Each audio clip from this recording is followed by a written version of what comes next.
ஓம் சாந்தி.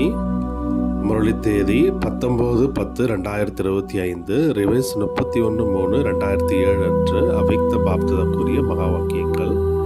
முரளியின் தலைப்பு: நல்ல குழந்தையாகி தன்னுடைய தோற்றத்தின் மூலம் பாபாவினுடைய தோற்றத்தை நீங்கள் வெளிப்படுத்துங்கள். நிர்மாணிப்பின் கூடவே, அதாவது புது உலக படைப்பின் சேவையின் கூடவே, நிர்மலமான வார்த்தை, பணிவான ஸ்திதியில் சமநிலையுடன் இருங்கள். அதாவது இனிமையான வார்த்தை மற்றும் பணிவான மனநிலை, இதில் சமநிலையோடு இருக்கணும் அப்படின்னு பாப்தாதா சொல்கிறாங்க. இன்று பாப்தாதா நாலாபுறங்களிலும் உள்ள குழந்தைகளின் பாக்கிய ரேகைகளை பார்த்து கொண்டிருக்கின்றார். அனைத்து குழந்தைகளின் நெற்றியில் ஜோதி போன்ற ரேகை ஜொலித்து கொண்டிருக்கின்றது. கண்களில் ஆன்மீகம் என்ற பாக்கிய ரேகை தென்பட்டு கொண்டிருக்கின்றது. வாயில சிரேஷ்டமான வார்த்தை என்ற பாக்கிய ரேகை தென்பட்டு கொண்டிருக்கின்றது. உதட்டில் ஆன்மீக புன்முறுவல் பார்த்து கொண்டிருக்கின்றார். கைகளில் பரமாத்மாவின் அனைத்து பொக்கிஷங்களினுடைய ரேகை தென்பட்டு கொண்டிருக்கின்றது. நினைவின் ஒவ்வொரு அடியிலும் பல மடங்கு வருமானத்தினுடைய ரேகை பாபா பார்த்து கொண்டிருக்கின்றார். ஒவ்வொருவருடைய இதயத்தில் பாபாவினுடைய அன்பில் மூழ்கியிருக்கும் ரேகை பாபா பார்த்து கொண்டிருக்கின்றார். இந்த சிரேஷ்டமான பாக்கியம் அழிவற்றதாகும். இது இந்த பிறவிக்கு மட்டுமல்ல, ஆனால் அநேக பிறவிகளுக்கு அழிவற்ற பாக்கிய ரேகைகளாகும். இந்த நேரத்தில் சிரேஷ்டமான காரியத்தின் ஆதாரத்தில் அனைத்து ரேகைகளும் பிராப்தியாக கிடைக்கின்றது. இந்த நேரத்திற்கான முயற்சி அநேக பிறவிகளின் பிராப்தியை உருவாக்கி விடுகின்றது. இப்பொழுதே இந்த அனைத்து ரேகைகளும் சதா அனுபவம் ஆக வேண்டும். ஏன்னா இப்பொழுதைய இந்த தெய்வீக சமஸ்காரம் உங்களுடைய புது உலகை உருவாக்கி கொண்டிருக்கிறது. எனவே நீங்கள் சோதனை பண்ணுங்கள், அனைத்து பாக்கிய ரேகைகளும் இப்பொழுதே அனுபவம் ஆகின்றதா? இந்த பிராப்திகள் கடைசியில் தான் தென்படும் என்று நினைக்கவில்லை தானே? பிராப்தியும் இப்பொழுது இருக்கின்றது, வெகுமதியும் இப்பொழுதே அனுபவத்தை நீங்கள் செய்ய வேண்டும். எதிர்கால உலகினுடைய சமஸ்காரத்தை இப்போது நடைமுறை வாழ்க்கையில் அனுபவம் ஏற்பட வேண்டும். ஆக எது சோதனை செய்ய வேண்டும்? எதிர்கால உலகத்தினுடைய சமஸ்காரத்தை மகிமை செய்கின்றீர்கள். எதிர்கால உலகில் ஒரு ராஜ்யம் இருக்கும், அந்த உலகம் நினைவில் இருக்கின்றதல்லவா? எத்தனை முறை அந்த உலகின் ராஜ்யம் செய்திருக்கின்றீர்கள் அப்படின்னு பாபா கேட்கிறார். நினைவு இருக்கா? அல்ல நினைவுபடுத்தும் பொழுது நினைவிற்கு வருகிறதா? எப்படி இருந்தோம் நம்முடைய ராஜ்யத்தில் என்ற நினைவு இருக்கின்றது தானே? ஆனால் அதே சமஸ்காரம் இப்பொழுதைய வாழ்க்கையில் வெளிப்படையான ரூபத்தில் இருக்கா? நம்ம ராஜ்யம் செய்யும் பொழுது நம்மகிட்ட எந்த மாதிரியான சமஸ்காரங்கள் இருந்தது, அதே சமஸ்காரம் இப்போது வாழ்க்கையில் வெளிப்படையான ரூபத்தில் இருக்கா என்று பாபா கேட்கிறார். எனவே சோதனை பண்ணுங்க. இப்பொழுது மனதில், புத்தியில், சம்பந்தம், தொடர்பில், வாழ்க்கையில் ஒரே ராஜ்யம் இருக்கின்றதா? அல்லது சில நேரம் ஆத்மாவின் ராஜ்யத்தின் கூடவே மாயாவின் ராஜ்யமும் இல்லைதானே? எதிர்கால வெகுமதியில் ஒரே ஒரு ராஜ்யம்தான் இருக்கும், இரண்டு இருக்காது சத்தியத்தில். எனவே இப்பொழுதும் இரண்டு ராஜ்யம் கிடையாது தானே? இப்போ நம்ம சுயராஜ்ய அதிகாரியாக இருக்கோம். அப்போ இப்போ கூட ரெண்டு ராஜ்யம் கிடையாது தானே? எதிர்கால ராஜ்யத்தில் ஒரு ராஜ்யத்தின் கூடவே ஒரு தர்மம் இருக்கும். அந்த தர்மம் எது? சம்பூர்ண தூய்மையை தாரணை செய்யக்கூடிய தர்மம். எனவே இப்பொழுது சோதனை பண்ணுங்க, தூய்மை முழுமையாக இருக்கின்றதா? கனவிலும் அசுத்தத்தினுடைய பெயரை அடையாளம் கிடையாது தானே? கனவுல கூட அசுத்தத்தன்மையினுடைய பெயர் அடையாளம் கிடையாது. தூய்மை என்றால் என்ன அர்த்தம்? சங்கல்பம், வார்த்தை, செயல் மற்றும் சம்பந்த தொடர்பில் ஒரே ஒரு தாரணை. அது என்ன? சம்பூர்ண தூய்மையாகும். பிரம்மச்சாரியாகவும் இருக்க வேண்டும். இப்பொழுது தூய்மையின் காரணத்தினால தான் உங்களுடைய ஜட சித்திரத்தின் மூலமும் பக்தர்கள் தூய்மையை கேட்கின்றனர். பக்தர்கள் என்ன பண்ணுறாங்க? ஜட சித்திரத்துக்கு முன்னாடி போயிட்டு என்னுடைய மனதை தூய்மைப்படுத்துங்க, நல்ல புத்தி கொடுங்க கேட்குறாங்க இல்லையா? மன தூய்மை கேட்குறாங்க. தூய்மை என்றால் ஒரே தர்மம் இப்பொழுது ஸ்தாபனை ஆகின்றது. அது எதிர்காலத்தில் நடைபெறுகிறது. அதே போன்று எதிர்காலத்திற்கு என்ன மகிமை இருக்குது? ஒரே ராஜ்யம், ஒரே தர்மம் மற்றும் சுகம், சாந்தி, செல்வம். அகண்ட சுகம், அகண்ட அமைதி, அகண்ட செல்வம் இருக்கும். எனவே இப்பொழுதைய உங்களுடைய சுய ராஜ்யத்தின் வாழ்க்கையில், அது உலக ராஜ்யம், இது சுயராஜ்யம். சோதனை செய்யுங்க. அழிவற்ற சுகம், பரமாத்ம சுகம், அழிவற்றது அனுபவம் ஆகிறதா? ஏதாவது சாதனம் அல்லது ஏதாவது தீர்வின் ஆதாரத்தில் சுகம் அனுபவம் ஆகவில்லையா? ஏதாவது காரணத்தினால சில நேரம் துக்கத்தினுடைய அலை அனுபவம் ஆகக்கூடாது. பேரு, மரியாதை, புகழின் ஆதாரத்தில் சுகத்தினுடைய அனுபவம் ஏற்படவில்லை தானே? ஏன்? இந்த பேரு, புகழ், மரியாதை, சாதனம், தீர்வு அழியக்கூடியவைகள். பேரு, புகழ் இதெல்லாம் என்ன? எல்லாமே அழியக்கூடியவைகள், அல்ப காலத்திற்கானது. எனவே அழியக்கூடியவைகளின் ஆதாரத்தில் அழிவற்ற சுகம் கிடைக்காது. சோதனை செய்துக்கிட்டே போங்கன்றார் பாபா. இப்பொழுதே கேட்டுக்கிட்டே போங்க மற்றும் தனக்குள் சோதனை செய்து கொண்டே செல்லுங்கள். அப்போதுதான் இப்பொழுது சமஸ்காரத்திற்கும் எதிர்கால வெகுமதிக்கும் எவ்வளவு வித்தியாசம் இருக்கிறது என்பது தெரிய வரும். நீங்கள் அனைவரும் பிறப்பு எடுத்ததும் பாப்தாதாவிடம் உறுதிமொழி செய்திருக்கின்றீர்கள். அந்த உறுதிமொழி உங்களுக்கு நினைவில் இருக்கா அல்லது மறந்துட்டீங்களா அப்படின்னு பாபா கேட்குறாரு. நாம் அனைவரும் பாபாவுக்கு துணையாக இருந்து விஸ்வ கல்யாணக்காரி ஆகி புதிய சுகம் சாந்தி நிறைந்த உலகத்தை உருவாக்குவோம். இதுதான் நம்மளுடைய உறுதிமொழி. இது நினைவிருக்கா? இப்பொழுது பரமாத்மா சமஸ்காரத்தின் மூலம் புது உலகை உருவாக்கக்கூடியவர்கள். பரமாத்மா சமஸ்காரத்தின் மூலம், பாபாவினுடைய சமஸ்காரத்தின் மூலம் புது உலகத்தை உருவாக்கக்கூடியவர்கள். எனவே இப்பொழுது முயற்சி மட்டும் செய்யாமல் முயற்சிக்கான வெகுமதியையும் இப்பொழுதே அனுபவம் செய்யணுன்றார். அதற்கான பரிசையும் இப்போயே நீங்கள் அனுபவம் செய்யணும். சுகத்தின் கூடவே அமைதியையும் நீங்கள் சோதனை பண்ணுங்க. அசாந்தியான சூழ்நிலையிலும் அசாந்தியான வாயுமண்டலத்திலும் அமைதி கடலான குழந்தைகள் நீங்கள் சதா தாமரை மலர் போன்று அசாந்தியையும் சாந்தியான வாயுமண்டலமாக மாற்றிவிட முடிகின்றதா? அமைதியான வாயுமண்டலத்தில் நீங்கள் அமைதி அனுபவம் செய்தீர்கள். இது ஒன்று பெரிய விஷயம் இல்லை. ஆனால் உங்களுடைய உறுதிமொழி அசாந்தியை சாந்தியாக மாற்றக்கூடியவர்கள். எனவே சோதனை செய்யுங்க. சோதனை செய்து கொண்டிருக்கின்றீர்கள் தானே? மாற்றம் செய்யக்கூடியவர்கள் வசமாகவில்லை தானே? மாற்றம் செய்யக்கூடியவர்கள், மாற்றம் செய்பவர்கள் ஒருபோதும் வசமாக முடியாது. ஏன்னா சுய மற்றவர்களை மாற்றம் செய்யக்கூடியவங்க. பிறகு அவங்க எப்படி வசமாக முடியும் அப்படின்னு பாபா சொல்கிறாரு. அதே போன்று செல்வம், அழிவற்ற செல்வம், சுயராஜ அதிகாரிகளினுடைய செல்வம் எது? ஞானம், குணம் மற்றும் சக்திகள் தான். இதான் சுயராஜ அதிகாரிகளுடைய செல்வங்கள்ன்றார் பாபா. எனவே சோதனை செய்யுங்க. ஞானத்தின் முழு விஸ்தாரத்தையும் சார ரூபத்தில் தெளிவாக அறிந்திருக்கின்றீர்கள் தானே? ஞானத்தினுடைய முழு விஸ்தாரத்தையும் சார ரூபத்தில் தெளிவாக அறிந்திருக்கின்றீர்கள் தானே? ஞானம் என்றால் சொற்பொழிவு செய்வது, கோர்ஸ் கொடுப்பது மட்டுமல்ல. ஞானம்னா என்ன அர்த்தம்? புரிந்து கொள்வது. ஞானம் என்றால் புத்திசாலி. ஆக ஒவ்வொரு சங்கல்பம், ஒவ்வொரு வார்த்தை, ஒவ்வொரு செயல் ஞானம் நிறைந்தவராக ஆகி நான் செய்கின்றேனா? அனைத்து குணங்களும் நடைமுறை வாழ்க்கையில் வெளிப்படையாக இருக்கின்றதா? அனைத்தும் இருக்கின்றதா அப்படின்னு பாபா கேட்குறார். அல்லது ஏதோ முடிந்த அளவு இருக்குது அந்த மாதிரியா? அதே போன்று சர்வசக்திகளும் உங்களுடைய பட்டம் மாஸ்டர் சர்வசக்திவான்.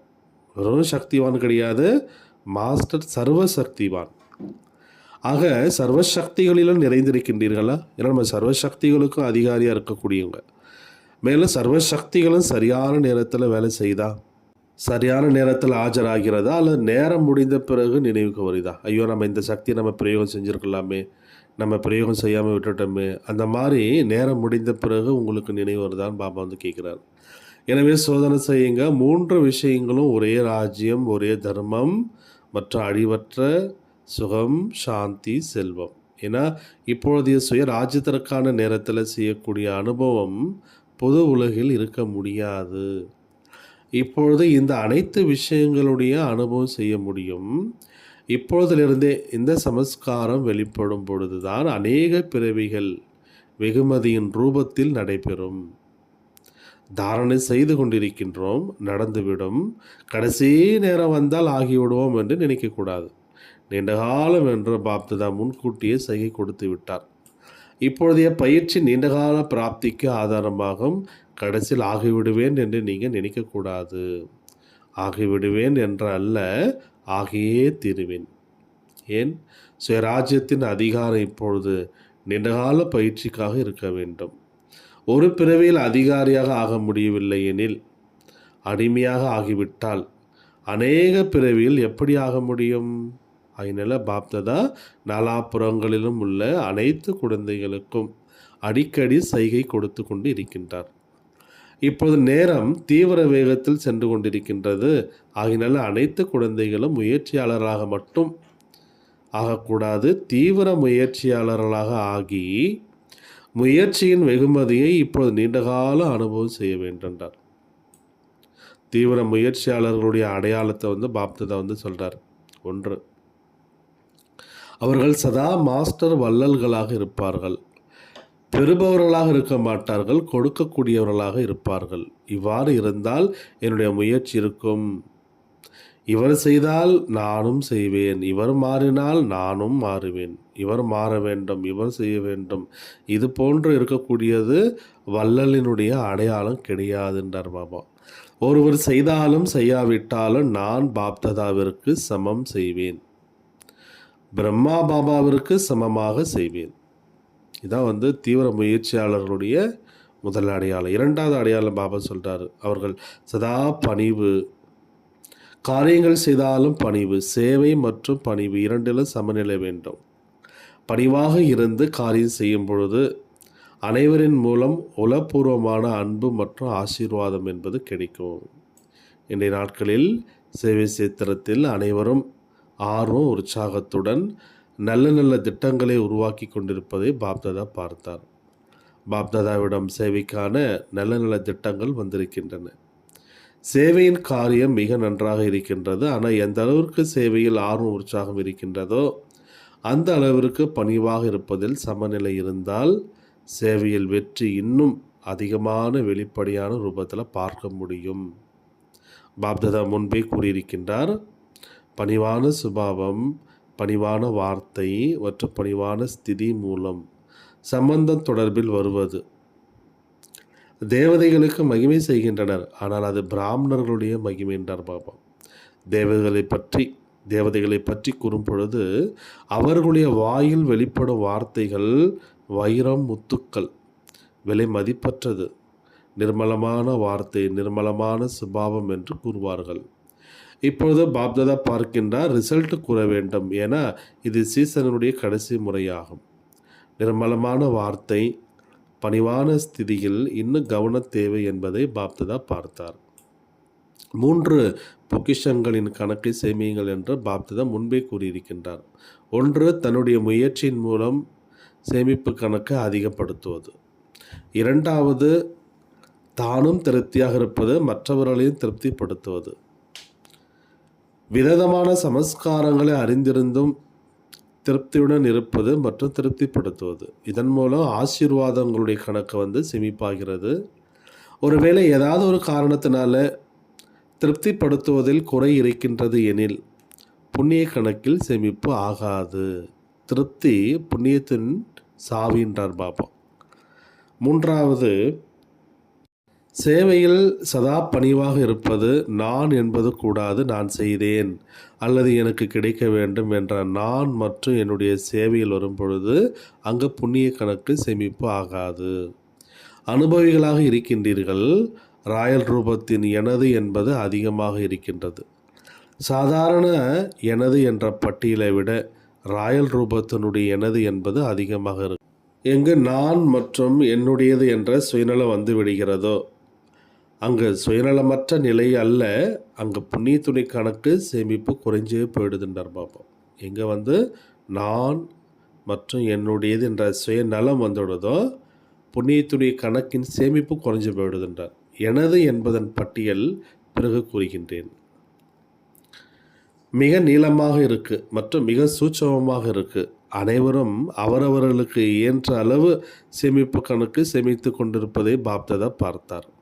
ஆனால் ஆசீர்வாதங்களினுடைய கணக்கு மற்றும் புண்ணியத்துடைய கணக்கு இப்போது நிறைத்து கொள்வது அவசியமாகும். ஆகினால 3 கணக்குகளையும் சேமிப்பதில் கவனம் வேணுன்றார். இப்பொழுது விதமான சமஸ்காரம் தென்படுகின்றன. அனைவருடைய சமஸ்காரம் இப்பொழுது சம்பன்னம் ஆகலை. ஆனால் பிறருடைய பலவீனமான சுபாவம், பலவீனமான சமஸ்காரத்துடைய பாதிப்பு தன் மீது ஏற்படக்கூடாது. நான் மாஸ்டர் சர்வசக்திவான். பலவீனமான சமஸ்காரம் சக்திசாலியானது அல்ல. மாஸ்டர் சர்வசக்திவான் மீது பலவீனமான சமஸ்காரத்துடைய பாதிப்பு ஏற்படக்கூடாது. பாதுகாப்பான சாதனமாகிய பாப்தாதாவின் நினைவு என்ற குடைக்குள் நீங்கள் இருங்க. பாப்தாதாவுடன் இணைந்திருங்க. குடநிழல் என்றால் என்ன அர்த்தம்? ஸ்ரீமத் என்று பாப்தாதா சைகை கொடுத்து கொண்டிருக்கின்றார். தனக்காக ஒவ்வொருவரும் சங்கல்பம், வார்த்தை, சம்பந்தம், தொடர்பு, செயலில் புதுமை கொண்டு வருவதற்கான திட்டம் உருவாக்கியே தீர வேண்டும். திட சங்கல்பத்தின் மூலம் பழைய சமஸ்காரத்தை மாற்றியிருக்கின்றீர்களா? இந்த ரிசல்ட்டை முதலில் பாப்தாதா பார்ப்பார். மற்றவர்களை நீங்கள் பார்க்கக்கூடாது, பாப்தாதாவை நீங்கள் பாருங்கள். தங்களுடைய பெரிய தாதியை பாருங்கள். எவ்வளோ விடுபட்ட மற்றும் அன்பான நிலையாகும். பாப்தாதா கூறுகின்றார், எல்லைக்குட்பட்ட நான் மற்றும் எனது என்பதிலிருந்து விடுபட்டவரை யாராவது பார்க்க வேண்டும் என்றால் தங்களுடைய பாப்தாதாவின் இதய சிம்மாசனதாரி தாதியை பாருங்கள். முழு வாழ்க்கையிலும் எல்லைக்குட்பட்ட நான் எனது என்பதிலிருந்து விடுபட்டு இருந்தார். அதனுடைய ரிசல்ட்டு வியாதி எவ்வளோ பெரியதாக இருந்தாலும் வலி துக்கங்களிலிருந்து விடுபட்டு இருந்தார். ஒரே ஒரு வார்த்தையில் உறுதியாக இருந்தார். தாதி ஏதாவது வலி இருக்கிறதா, தாதி ஏதாவது ஆகி கொண்டிருக்கிறதா என்று யாராவது கேட்டால் என்ன பதில் கிடைக்கும்? ஒன்றும் இல்லை.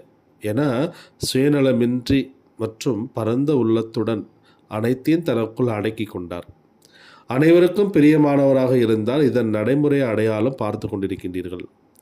பிரம்மா பாபா அவருடைய விஷயம் கூறும் பொழுது அவரிடம் தந்தை இருந்தார் என்று கூறுகின்றோம். ஆனால் தாதி உங்களுடன் பிரபுவனுடைய பாலனையில் இருந்தார். படிப்பு படித்தார், சேவையில் துணையாக இருந்தார். ஆக ஒருவர் சுயநலமற்ற ஸ்திதியில் இருக்க முடிகிறது எனில் நீங்கள் அனைவரும் ஆக முடியாதா? அநேக கல்பம் பாப்சமான் ஆகியிருக்கின்றீர்கள். மேலும் இப்பொழுது நீங்கள் தான் ஆகக்கூடியவர்கள். இதே ஆர்வத்தோடு உற்சாகத்தோடு நீங்கள் பறந்து கொண்டே செல்லுங்கள். பாபாவுக்கு உங்கள் மீது நிச்சயம் இருக்கு எனில் நீங்களும் தன் மீது சதா நிச்சய புத்தி ஆகியே தீர வேண்டும் என்ற நிச்சய புத்தி உடையவராக ஆகி பறந்து கொண்டே செல்லுங்கள். பாபாவின் மீது அன்பு இருக்குது. அன்பு 100% விட அதிகமாக இருக்குது. இவ்வாறு கூறுகின்றீர்கள் அல்லவா? ஆக அன்பினுடைய அடையாளம் என்ன? சமமாக ஆக வேண்டும். யார் மீது அன்பு இருக்கோ அவரை போன்று பேசுவது, அவர் போன்று நடப்பது, அவரை போன்ற சம்பந்த தொடர்பில் வருவது, இதுதான் அன்பினுடைய அடையாளம். ஒரு வினாடியில் சுய ராஜ்யத்தின் இருக்கையில் கட்டுப்படுத்தும் சக்தி, ஆளுமை சக்தியினுடைய சமஸ்காரத்தை வெளிப்படையான ரூபத்தில் வினாடியில் அமர முடிகின்றதா? ஆக ஒரு வினாடியில் 2-3 நிமிடத்திற்கு ராஜ அதிகாரி என்ற இருக்கையில் செட்டாகிடுங்க. நாலாபுறங்களிலும் உள்ள குழந்தைகளுடைய அன்பு நினைவுகளினுடைய கடிதம், கூடவே விஞ்ஞானத்தின் சாதனங்கள் என்னவெல்லாம் இருக்கின்றதோ அதன் மூலம் அனுப்பிய அன்பு நினைவுகள் பாப்தாதாவிடம் வந்து சேர்ந்து விட்டன. தன்னுடைய உள்ளத்தில் இருக்கும் விஷயங்களையும் அதிக குழந்தைகள் எழுதவும் செய்கின்றனர். உரையாடலின் பொழுதும் கூறுகின்றனர். பாப்தாதா அந்த அனைத்து குழந்தைகளுக்கும் பதில் கூறுகின்றார். உண்மையான உள்ளத்தில் சதா பகவான் குடியிருப்பார். பாப்தாதாவினுடைய உளப்பூர்வமான ஆசீர்வாதம் மற்றும் உளப்பூர்வமான அன்பு அந்த ஆத்மாக்களின் மீது விசேஷமாக இருக்கின்றது. நாலாபுறங்களிலும் இருந்தும் யாரெல்லாம் செய்தி அனுப்பியிருக்கின்றார்களோ ஆறும் உற்சாகத்துடன் நல்ல நல்ல திட்டங்கள் உருவாக்கியிருப்பவர்களுக்கு பாப்தாதா அதற்கான வாழ்த்துக்களும் கொடுத்து கொண்டிருக்கின்றார் மற்றும் வரதானமும் கொடுத்து கொண்டிருக்கின்றார். முன்னேறிக்கொண்டே செல்லுங்கள், முன்னேற்றிக்கொண்டே செல்லுங்கள். வரதானம்: கவனம் என்ற திரிமூலம் ஆன்மீக சொரூபம் என்ற நட்சத்திரத்தின் ஜொலிப்பை அதிகப்படுத்தக்கூடிய ஈர்க்கும் மூர்த்தி ஆகுக. பாபா நமக்கு இன்றைக்கி என்ன வரம் கொடுக்குறாரு? கவனம் என்ற திரிமூலம் ஆன்மீக சொரூபம் என்ற நட்சத்திரத்தினுடைய ஜொலிப்பை அதிகப்படுத்தணும். அப்படி அதிகப்படுத்தக்கூடிய ஈர்க்கும் மூர்த்தி ஆகுக. தந்தையின் மூலம் ஞானத்தின் மூலம் ஆன்மீக சொரூபம் என்ற நட்சத்திரம் ஜொலிக்க ஆரம்பித்து விட்டது எனில் பிறகு அணைக்க முடியாது. ஆனால் ஜொலிப்பின் சதவீதத்தை குறைக்க அல்லது அதிகப்படுத்த முடியும். இந்த நட்சத்திரம் அனைவரையும் ஈர்க்க வேண்டும் என்றால் தினமும் அமிர்த வேளையில் கவனம் என்ற திரியிட வேண்டும். தீபத்தில் திரி போடும் பொழுது அது ஒரே மாதிரியாக எரிகிறது. அதே போன்று முழு கவனம் கொடுப்பது என்றால் பாபாவினுடைய அனைத்து குணங்கள் அல்லது சக்திகளை தனக்குள் தாரணை செய்வதாகும். இந்த கவனத்தின் மூலம் ஈர்க்கும் மூர்த்தியாக நீங்கள் ஆகிவிடுவீர்கள். ஸ்லோகன்: எல்லையற்ற வைராகிய விருத்தியின் மூலம் சாதனை என்ற விதையை வெளிப்படுத்துங்க. எல்லையற்ற வைராகிய விருத்தியின் மூலம் சாதனை என்ற விதையை வெளிப்படுத்துங்க. அவ்யக்த சமிஞ்ஞை: யோக சக்தியை சேமிப்பதற்கு காரியம் மற்றும் யோகா இதனுடைய சமநிலையை இன்னும் அதிகப்படுத்துங்க. காரியம் செய்தாலும் யோகாவின் சக்திசாலி ஸ்திதி இருக்க வேண்டும். இதன் பயிற்சியை நீங்கள் அதிகப்படுத்துங்கள். சேவைக்காக புது புது கண்டுபிடிப்பு செய்வது போன்று இதன் விசேஷ அனுபவங்களின் பயிற்சிக்காக நேரம் ஒதுக்குங்க. மேலும் புதுமையை கொண்டு வந்து அனைவரின் முன் உதாரணம் ஆகுங்கள். அனைவரின் முன்னாடி உதாரணம் ஆகுங்கள்டார் பாபா. நல்லது. ஓம் சாந்தி.